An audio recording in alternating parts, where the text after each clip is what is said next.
The city was draped in a soft gray mist, the kind that blurs the edges of buildings and turns streetlights into hazy halos. Rain tapped a gentle, rhythmic beat against the window of the cafe where I sat, lost in thought. It was one of those afternoons where the world outside seemed to slow down, each person a fleeting character in a larger, quieter story. I watched them hurry by, a sea of umbrellas and downturned faces, each with a destination, a purpose. My coffee grew cold as I traced the path of raindrops racing down the glass, each one a tiny, transient journey. And then the bell above the cafe door chimed, a small, bright sound cutting through the muted hum of the room. A woman stepped inside, shaking the rain from a vibrant red umbrella. She wore a simple white dress, and as she closed the umbrella and turned, her smile seemed to push back the gloom of the day. It was effortless, a genuine warmth that reached her eyes, making them sparkle. In that moment, the entire cafe, with its dark wood and moody lighting, seemed to brighten. My gaze was fixed. It was as if a sunbeam had decided to walk right in and order a latte.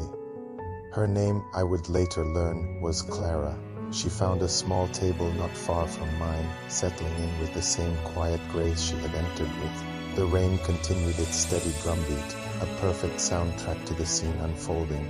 I tried to return to my book, to the world of ink and paper, but my eyes kept drifting back to her. She'd occasionally look up from her phone, her gaze sweeping across the room, and a few times our eyes met. The first time it was a brief, accidental connection, and we both quickly looked away.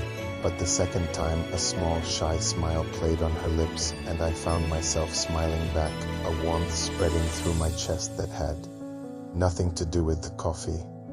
The air between us grew thick with unspoken words, a sweet electric tension. Every rustle of a page, every sip of coffee seemed amplified. It was a delicate dance of stolen glances and fleeting smiles. I wondered what she was thinking. Was she feeling this too? This strange magnetic pull. The cafe, once just a shelter from the rain, had transformed into a stage for a silent play, and we were its only two actors. I imagined 100 different opening lines, 100 ways to walk over and say hello, but each one felt clumsy, inadequate. The moment felt too perfect to disrupt with fumbling words. She began to gather her things, the quiet magic of the afternoon drawing to a close. I felt a pang of disappointment. Was this it? Just a beautiful, anonymous encounter to be filed away as a memory.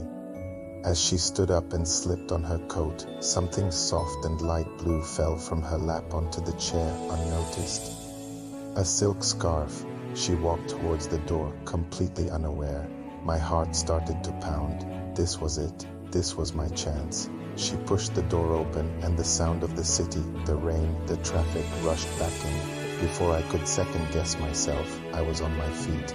I grabbed the scarf from the chair. It was soft and smelled faintly of vanilla and rain. "Wait!" I called out, my voice louder than I intended. I hurried to the door, pushing it open and stepping out into the cool, damp air. She had just opened her red umbrella and was turning at the sound of my voice. The rain fell around us, a gentle curtain separating us from the rest of the world. "You forgot this," I said, holding out the scarf. She looked from the scarf to my face, and that brilliant smile returned, wider this time. "Oh, thank you so much," she said, her voice as warm as her smile. I would have been so sad to lose it. As she took it from my hand, our fingers brushed, a tiny spark.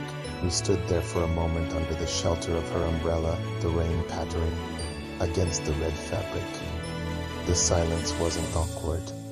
It was comfortable, expectant. "I'm Leo," I finally said, breaking the spell. "I'm Clara," she replied. And just like that, under a red umbrella on a gray, rainy afternoon, our story began. It's funny how a simple rainy day, a cup of coffee, and a forgotten scarf can change everything.